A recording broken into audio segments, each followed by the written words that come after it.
Trump dese ki Çin'e ben savaş ilan ediyorum dese bile Çin buna direkt cevap verecek bir ülke değil. Güney Kore'ye karşı Tayvan o hamle yaparsa o zaman Çin Tayvan'ı ilhak eder mi? Önceden ne oluyordu klasik yöntemlerde? Askeri olarak işgal edersiniz, askerinize girersiniz, kırarsınız, vurursunuz, öldürürsünüz. Burası benim dersiniz. Şimdi Trump diyor ki ben şurayı istiyorum, bana vereceksin. Panama'da yaptı, Meksika Körfezi'nde yaptı, Grönland'de yaptı. Hatta Süveyş'e bile göz dikmeye kalktı. Şimdi Trump'ın bu el koyuyorum benim de bu gasp politikasına karşı nasıl bir tepki verilebilir? Bu da bence çok önemli. Şimdi Trump biraz böyle Amerikan milliyetçiliği üzerinden bir şeyler yapmaya kalktı. Bir mermi kulağını sıyırarak geçti. Hocam hoş geldiniz. Hoş buldum Gülsüm Hanım. İyi yayınlar. Trump'ın yeni bir isteği var. Güney Kore'de bulunan askeri üslerinin mülkiyetinin Amerika Birleşik Devletleri'ne verilmesini istiyor. Ne söylersiniz? Şimdi aslında Donald Trump'ın bu 1953 biliyorsunuz Kore Savaşı'ndan sonra özellikle Kuzey Kore ile Güney Kore'nin hattının ayrılması ve Güney Kore'nin belki tam olarak fiilen olmasa da Amerika Birleşik Devletleri'nin Atlantik bloğunun bir sıçrama tahtası, bir güvenlik koridoru veya tampon bölgesi olarak belirlendiğini ve o tarihten sonra Güney Kore ile Amerika arasındaki ilişkiler ki bunu Japonya'yı da koyabiliriz. İkinci Dünya Savaşı sonrası düşman sahtında olan Japonya'nın işte atılan 2 atom bombası ile beraber Amerika Birleşik Devletleri'nin Pasifik'teki önemli bir üssü. Aynı zamanda Kore Savaşı'ndan sonra Güney Kore'nin Kuzey Kore'ye ve Çin'e ve tabii ki Sovyetler Birliği'ne, dönemin Sovyetler Birliği'ne karşı bölgedeki önemli bir stratejik gücü, stratejik müttefiki olarak tırnak içerisinde görüyoruz. Şimdi burada Trump'ın üst hamlesi aslında Asya'da mülkiye diplomasisi ve güç gösterisi olarak da bunu söyleyebiliriz. Donald Trump için yaptığımız diğer yayınlarda bir takas diplomasi diye bahsetmiştik. Yani barter diplomasi. Şimdi bunu kullanıyor ticareten.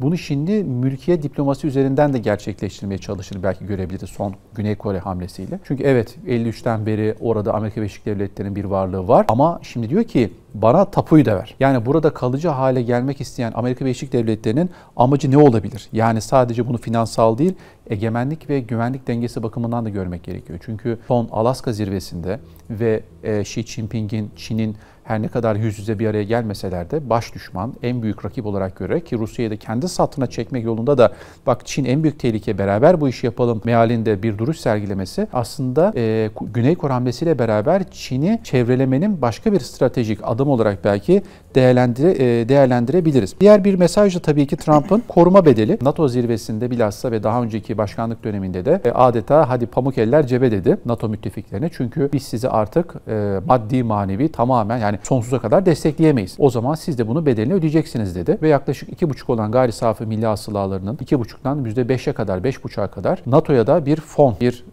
bunlarla bir ödenek ayrılması gerektiğini zorunlu tuttu. Yapmazsanız dedi ben sizi korumam dedi. Ben bunun maliyetini üstlenemem dedi. Şimdi aynısını aslında Asya'ya da mesaj gönderiyor. Yani Asya'daki müttefiklerine de bir koruma bedeli mesajı veriyor Gülsüm Hanım. Benim okumam o. Bunu Japonya ve diğer Amerika'nın tırnak içerisinde müttefiklerine de aynı kozu, aynı kartı oynayabileceğini düşünüyorum. Yani bunu hem bir pazarlık aracı olarak hem de jeopolitik bir hamle olarak da değerlendirebiliriz. Kuzey Kore ve Çin'e verilen mesaj. Şimdi biliyorsunuz Donald Trump ilk başkanlık döneminde Kuzey Kore lideri Kim Jong-un'la da bir araya geldi. Çok sıcak görüntüler sergilediler ve tarihte bir ilkti bu. Hani dedik acaba Amerika ile Kuzey Kore müttefik mi oluyor gibi espriler yapıldı. Aslında bu önemli bir hamleydi. Yani Donald Trump'ın ben düşmanımla da konuşurum, herkesle görüşürüm ama stratejik olarak da hamlelerimi yaparım ve şu anki aslında strateji de Kuzey Kore ve Çin'e kalıcı bir hamle. Yani bunu sadece pazarlık edilebilir değil, artık gerine dönülemez bir kart olarak Güney Kore'yi bu anlamda daha da fazla bir üst bölgesi haline getirebileceğini söyleyebiliriz. O zaman burada Kuzey Kore'ye karşı Güney Kore'nin bağımsızlık alanını daraltmak ve Amerika Birleşik Devletleri'nin tıpkı Yunanistan'a yaptığı gibi bir ileri karakol haline gelmesi Güney Kore halkını da nasıl manipüle eder? Yani Güney Kore'nin anti-Amerikancı, anti-emperyalist olan kesme acaba buna nasıl tepki verir ve Güney Kore siyaseti istikrarsızlaşırsa bu Güney Kore'nin ekonomik ve siyasi geleceğini nasıl etkiler? Hocam dediniz ki Çin'i çevrelemekte amaçlar arasında. Peki Çin nasıl bir cevap verir direkt böyle bir şeye? Yani ne olursa olsun siz Çin'i çıkıp bugün Trump dese ki Çin'e ben savaş ilan ediyorum dese bile Çin buna direkt sahada cevap verecek bir ülke değil. Veremeyecek anlamında söylemiyorum. Vermeyi tercih etmez. Mesela Rusya da öyle ama Rusya bu anlamda sıkıştığı zaman işte Ukrayna Savaşı'nda ve diğer alanlarda gördüğümüz gibi kendi stratejik, konvansiyonel, hipersonik, süpersonik füzelerini kullanıyor. Nükleer düğmeye basma ihtimalini bile konuşabiliyoruz. Ama Çin öyle değil. Çin o kadar sakin ki, o kadar kendinden tırnak içerisinde emin ki şunu görüyor. Evet, bana karşı siz bunu yapıyorsunuz. İşte beni hem Güneydoğu Çin denizinden hem Arktik coğrafyasından, Türkistan'dan biliyorsunuz o orta koridordan birçok yerden beni şu Zengezur meselesi aslında yani Amerika'nın Zengezur koridorunda ben de varım demesi orta koridordan Çin'i stratejik olarak da sıkıştırmaktı. Bir de Kuzey-Güney koridorunda da Çin var. Hani Çin, Rusya, İran, Kuzey Kore ve tabii ki Türk dünyası ülkeleri.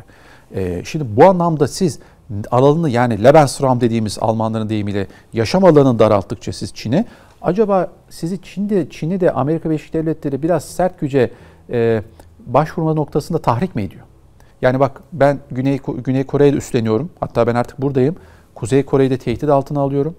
Güney Çin Denizi'nde Tayvan'ı da ben belki buradan koruyacağım. Bir de o var biliyorsunuz. Acaba ben Güney Çin Denizi'nde bir Tayvan Savaşı çıkarsa, olası bir Tayvan Savaşı ki size bunu çok değerlendirdik. Ukrayna Savaşı'nı hep Ukrayna'nın Tayvan'ın kostümlü provası olarak söylemiştik. Böyle bir ihtimal olursa Çin askeri gücünü kullanmak zorunda kalır mı? Ama bence bu söylemler üzerinden eğer gerçekten bu resmiyete dökülürse, dökülene kadarki sürede Çin bence soğukkanlılığını koruyacaktır. Ama eğer bu fiiliyata dönüşürse, resmi anlamda anlaşma imzalanırsa bence Çin'in Kuzey Kore'yi daha fazla destekleyecek. Güney Çin Denizi'nde Tayvan'ı daha çok sıkıştıracak. Güney Kore'ye karşı Tayvan o hamle yaparsa o zaman Çin Tayvan'ı ilhak eder mi? Endonezya, Filipinler, Güneydoğu Çin Denizi'nde sizin her şeyi burnunuzdan getiririm, size orada rahat vermem der mi? Hepsi birer ihtimal. Ama ben resmi anlaşmaya dökülmedikçe Çin'in sakin kalınacağını, anlaşmaya dökülürse eğer Tayvan kartını oynayabileceğini söyleyebiliriz. Hocam şimdi Trump sürekli bir yerleri istiyor. Peki bu son isteği uluslararası hukuk açısından mümkün mü? Şimdi şöyle uluslararası hukuk açısından mesela Suriye örneğini verecek olursak biliyorsunuz 2015'te dönemin rejimi olan Esed rejimi Rusya'yı topraklarını çağırmak suretiyle orada resmi olarak Laskiye ve Tarsus'ta onlara bir üs verdi. Yani oranın aslında bir hani Rus toprağı olarak veya Rusya'nın bir üs bölgesi olarak kullanma noktasında bir hakkı oldu. Şimdi burada Güney Kore'nin Amerika'ya resmi bir daveti olacağını düşünmüyoruz. Ama Amerika diyor ki ben seni yaptıklarıma karşı veya senin için yaptığım güvenlik harcamalarına karşı bana burada resmi bir daha doğrusu bir büyükelçilik toprağıymış gibi bir askeri üs bölgesi ver. Şimdi buna eğer hükümet kendince bir karar alıp bu işte Kore hükümeti tarafından, meclis tarafından onaylanırsa bunun askeri üs olarak tanınmasında bir meşruiyet olabilir. Ama Amerika'nın ben artık burada çıkmamak üzere giriyorum. Mesela işte Kıbrıs'taki Akrotiri Dikelia değil mi? Rusya, İngiltere dönemin Britanya İmparatorluğu ben buradan çıkıyorum dediğinde İngiltere biliyorsunuz onların kontrolündeydi. 2 üs bölgesinden çıkmayacağım dedi. Burası bana kalacak ve anlaşma onun üzerinden yapıldı. 58-59 Londra-Zürih anlaşmaları. Ama Güney Kore'deki mesele böyle değil. Güney Kore'deki meselede işte garantör ülkelerden biri İngiltere, Amerika değil veya başkası değil. Dolayısıyla burada bir meşruiyet krizi yaratabilir. Ama diyeceksiniz ki uluslararası hukuku kim takıyor? Uluslararası hukuku kim uyguluyor? Nerede uygulandı ki burada uygulayacak? Amerika burada ben yaptım oldum derse, Kore'de buna ses çıkaramazsa Güney Kore o zaman bir şekilde herkes buna alışmak zorunda kalabilir. Şimdi Trump'ın Güney Kore'nin yanı sıra İsrail ile ilgili de söylemleri vardı. Biliyorsunuz bu hafta İsrail Nasır Hastanesi'ne saldırdı. Ve Trump dedi ki bilmiyordum bu kabus sona ermeli dedi. Şimdi Trump'ın Gazze ile ilgili olan açıklamalarının artık çok fazla bir ciddiyeti yok. Çok fazla bir meşruiyeti de yok. Çünkü Trump aslında şunu söylüyor bize. Ben artık bir şey yapamıyorum. Ben müesses nizama teslimim. Yapamıyor muyum, yapmak istemiyor muyum? Şöyle, şimdi belki yine iyi niyetli düşünüyoruz her zaman olduğu gibi. Yapmak istemiyor'nun da çok altını doldururuz. Çünkü 2019 yani ilk başkanlık döneminde de damadı Kuşnerler üzerinden işte Batı Şeria, Golan Tepeleri, Kudüs başkent olarak tanınması noktasında, daha doğrusu kendi büyükelçiliğini Kudüs'e taşıma noktasında bir karar almışlardı.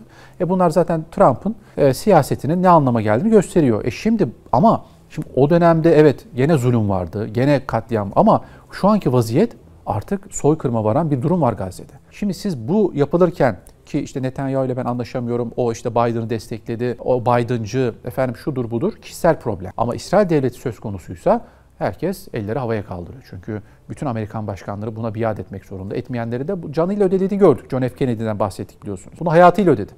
Çünkü niye? İsrail nükleer santral yapacaktı. İsrail konvansiyonel nükleer bombaya sahip olacaktı.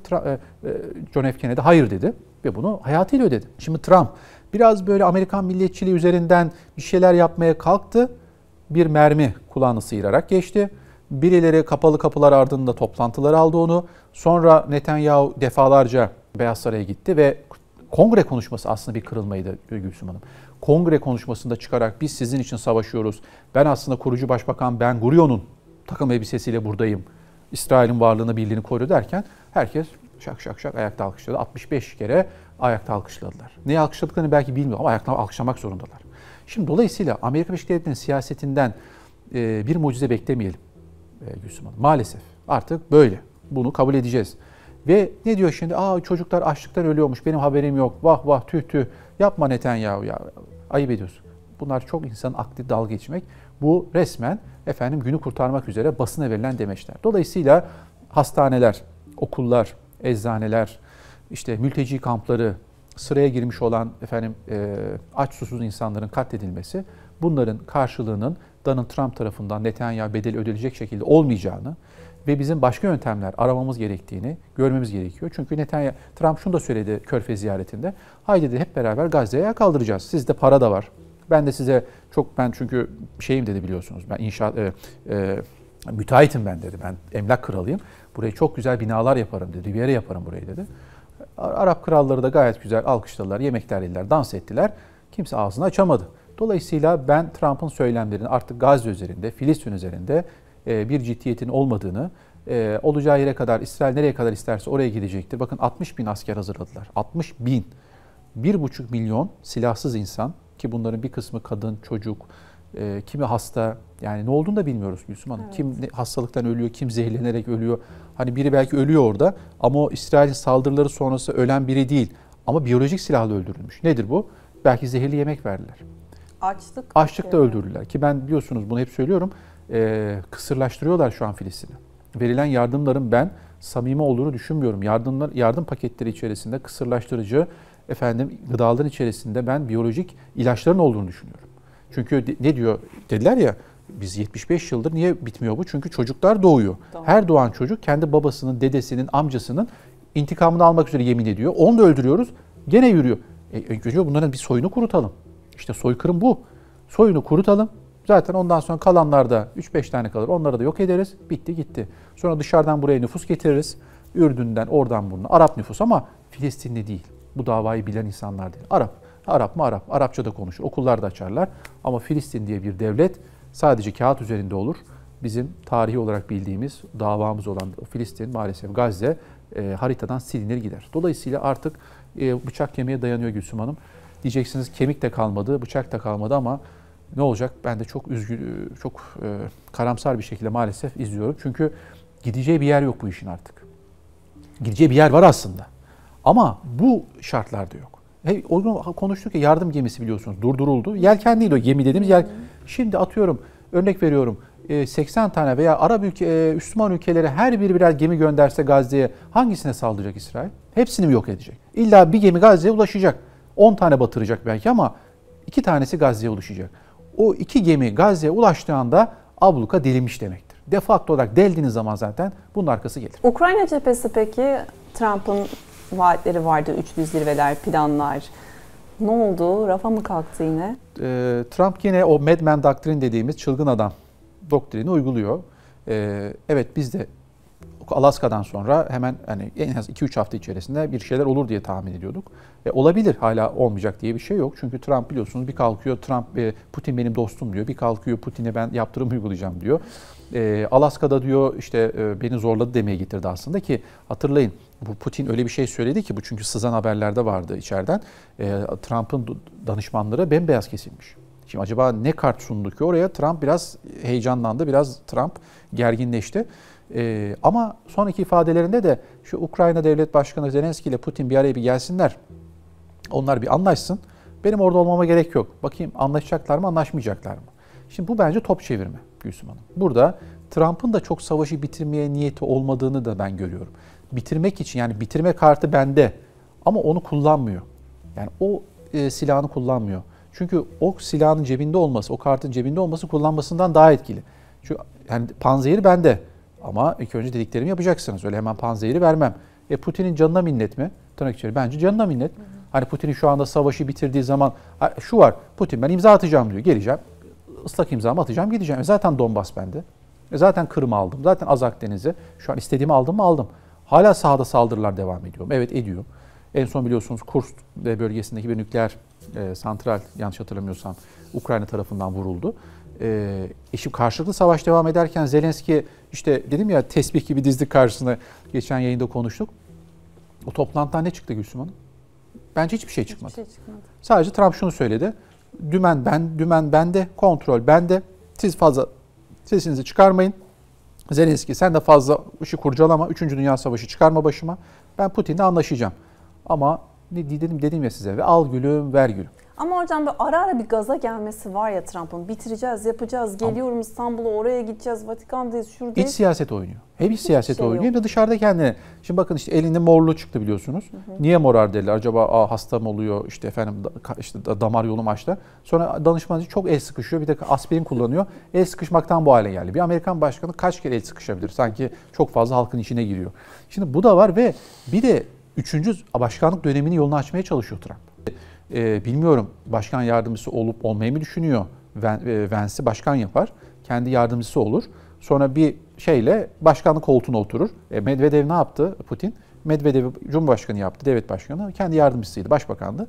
Bir dönem sonra tekrar devam etti. Putin şu anda istediği kadar koltukta kalabilir. Trump bunun peşinde mi? Diyeceksiniz ki 80 yaşında. Evet 80 yaşında ama mesele yaş meselesi değil. Mesele şu anki Amerikan siyasetinin bu söylemler üzerinden devam etmesi. Dolayısıyla Trump gülüyoruz ediyoruz ama Trump akıllı adam.